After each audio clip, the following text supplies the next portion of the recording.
Selamat malam nih Kak Zanzan. Malam Mbak. Oke, Kak, ini kita sedikit mengulik nih perihal kemarin yang sempat ramai di media sosial Kak Zanzan Bella ya gitu.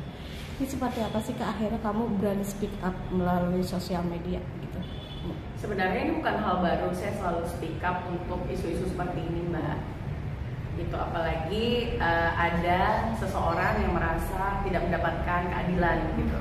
Pasti saya akan membantunya. Sebenarnya kan ya berkali-kali saya bilang kalau saya bukan orang pertama yang membahas kasus ini. Gitu. Nah, ini kan memang sudah ramai ya Kak ya. Terus akhirnya kamu juga sempat di sebuah sosial media kamu mengatakan mungkin ini adalah kuncinya di salah satu bapak dari korban seperti itu ya. Kenapa kamu akhirnya berstatement seperti itu Kak? Karena yang bungkam selama ini itu adalah ayah dari korban Rizky Rudiana. Maka kita dari awal saya meminta bapak ini untuk bersuara dulu. Nah, beberapa hari kemudian bapaknya memang bersuara, tapi beliau meminta untuk masyarakat Indonesia tidak terlalu ikut campur atau tidak terlalu vokal untuk permasalahan ini karena beliau merasa sedih. Tapi kan di lain sisi ada keluarga korban Vina yang memang menuntut dan melibatkan masyarakat Indonesia untuk mengusut perkara ini. Nah, Kak, ini kan akhirnya menjadi sebuah dibilang bola ruwet juga karena banyak spekulasi sana sini seperti itu. Nah, menurut kamu sendiri melihat sebenarnya akhirnya kamu mengatakan bahwa beliau adalah titik kuncinya seperti apa sih Kak? Karena yang disebutkan pertama kali oleh penyidik itu ya korban dari pria ini adalah anak dari anggota kami. Seperti itu aja. Saya lihat berita awal di 2016. Maka karena dia yang paling bungkam, lalu dialah yang harus bersuara sekarang. Gitu. Oke. Nah Kak, kemarin juga kita sempat hadir juga sempat wawancara dengan pihak lawyer keluarga. Saya juga sempat berpikiran bahwa ada statement mengatakan ini kita bikin tanda tanya adalah dari sahabat Vina itu Linda ya gitu. Yang sebenarnya dari awal sampai dengan saat ini beliau kan harusnya menjadi saksi juga, tetapi dari awal sampai dengan saat ini tidak dilibatkan menjadi saksi kunci.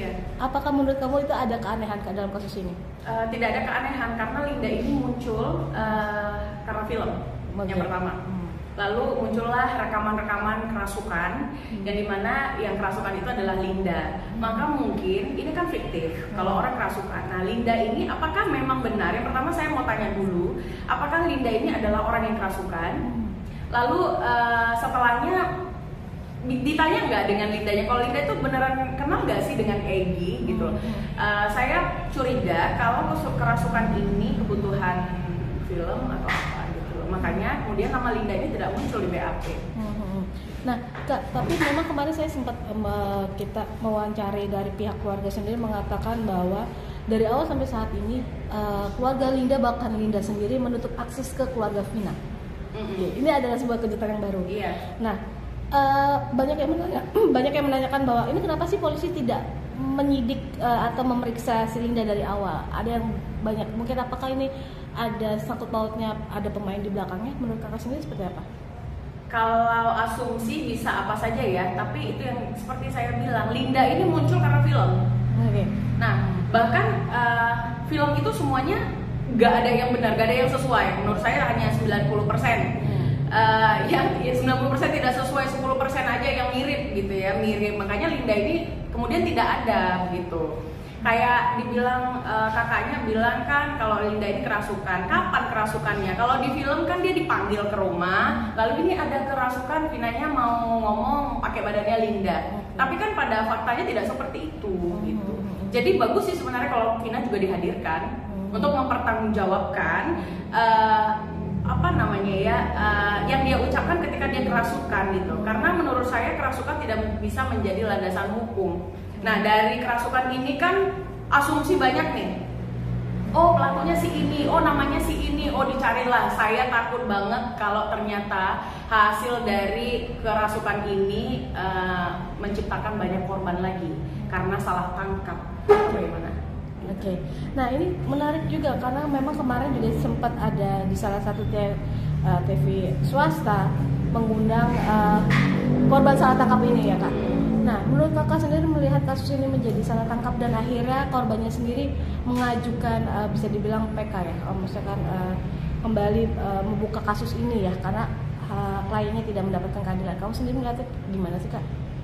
Bolehlah kita mendengarkan dari semua pihak, tidak hanya dari perkataan penegak hukum ataupun keluarga Linda.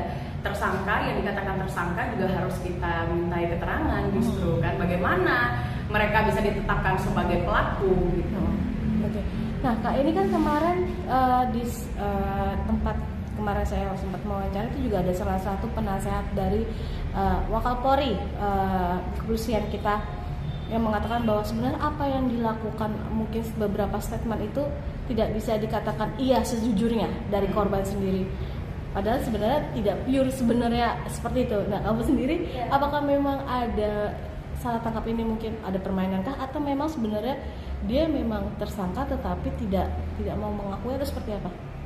Kalau saya mungkin aja terjadi karena yang pertama banyak kasus salah tangkap. Itu bisa dicari sendiri ya di digital. Lalu dari Polri sendiri pun banyak yang berbeda sudut pandang. Bahkan ada ex Kabar Eskrim yang mengatakan bahwasannya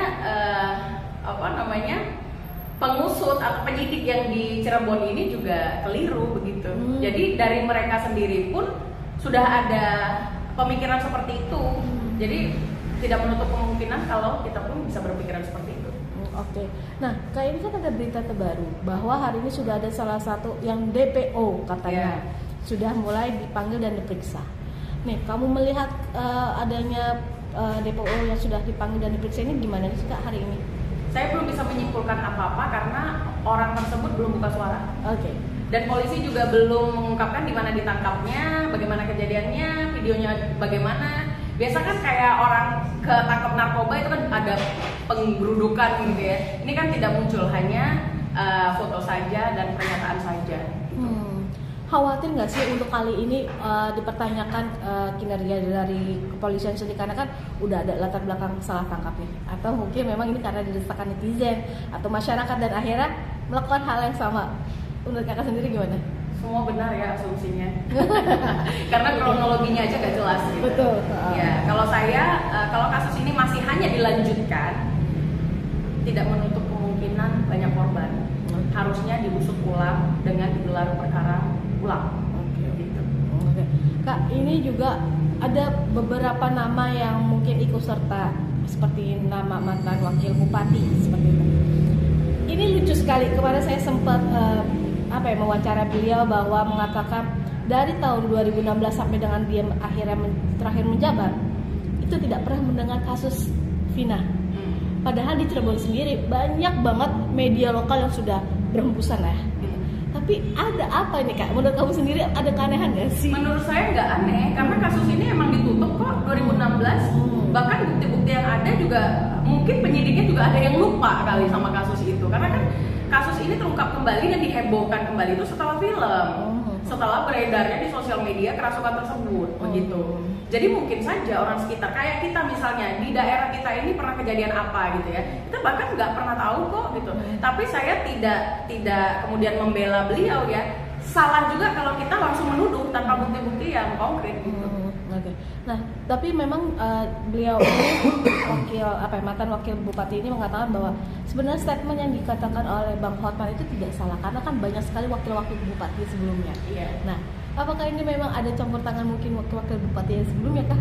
Menurut kita tanya dulu, harusnya Bang Hotman tidak langsung menembak wakil-wakil bupati, tapi coba dulu bicarakan tentang promosi jabatan yang diterima oleh bapaknya korban. Dan kenapa beliau bukan begitu aja. Karena kalau saya logikanya, saya orang yang punya kuasa, lalu anak saya menjadi korban, pasti saya usut sampai selesai. Bahkan saya lebih antusias daripada korban Vina, keluarganya gitu. Oke. Nah, menurut kakak sendiri, apakah nanti ini kasus ini akan cepat terbongkar kak? Karena ini sudah sebagai bola api sana sini, udah ruwet sekali. Apakah kepolisian bisa nih kak untuk memecahkan kasus ini? Menurut kamu sendiri? Harusnya diambil alih sih. Diambil alih ya. Sama yang bukan di sana. Mungkin ini bisa terpecahkan kalau diambil alih kan berarti diusut ulang. Nah, saya percaya Polri bisa, karena kasus sebesar kasus Sambo saja bisa dipecahkan, apalagi kasus yang seperti ini gitu. Berarti berharap bahwa kasus ini akan diambil alih ke Jakarta seperti itu, Pak? Iya. Oke. Berarti memang supaya tidak ada namanya kecurangan mungkin di belakangnya yang di sana. Iya. Menutup kekeliruan jangan dilanjutkan, tapi diusut ulang. Oke.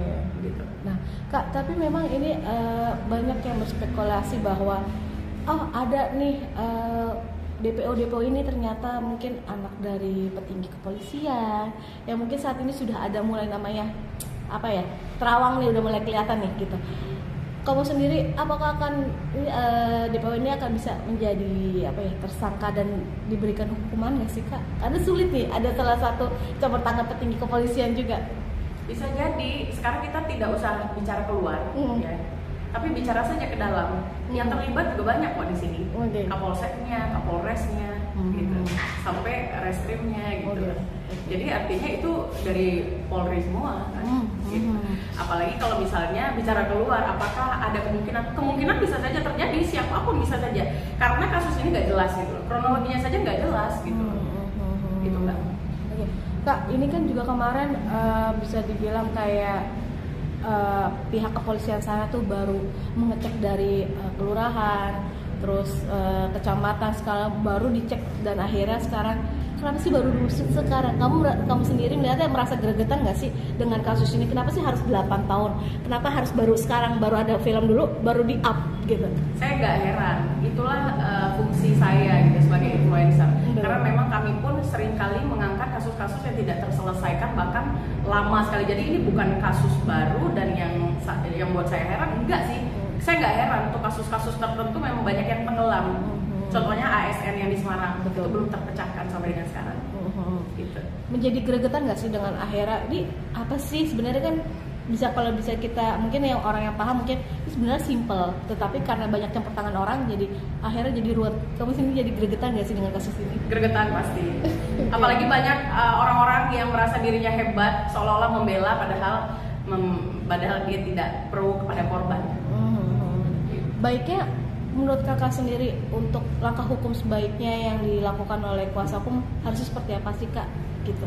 Kuasa hukum, karena saya tidak punya basic sebagai kuasa hukum, jadi saya hanya menjadi penonton ya. Kayak kuasa hukum Vina gitu yang kelihatan keras sekali kepada kuasa hukum tersangka. Harusnya semua pihak dibiarkan untuk bicara dan didengarkan, dipersilahkan. Enggak, pokoknya gue yang benar, enggak gitu. Karena di sini saya nggak tahu mana yang benar. Kayaknya bisa aja semuanya juga salah gitu. Ini juga kan kemarin sempat dibilang kuasa hukum Vina sekarang ini baru mendapatkan berkas itu baru kemarin malam. Iya. Nah, ini kan banyak yang mengatakan bahwa ini kok terkesan, mohon maaf, pengacara ini kok kosong dalam arti seperti itu. Iya, benar.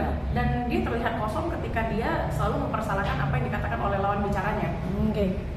Ketika dipertanyakan lagi oleh orang yang benar-benar menangani kasus dan paham, dia malah bilang, oh ini kan baru saya baca. Ya kalau dia baru baca, dia jangan menyela dulu perkataan orang yang sudah bertahun-tahun mendalami kasus ini gitu loh. Artinya di sini saya melihat ada ketidakadilan juga untuk para tersangka. Bukan saya mau membela, tapi pastikan dulu bahwasannya tersangka yang dikatakan pelaku ini adalah tersangka yang sebenarnya.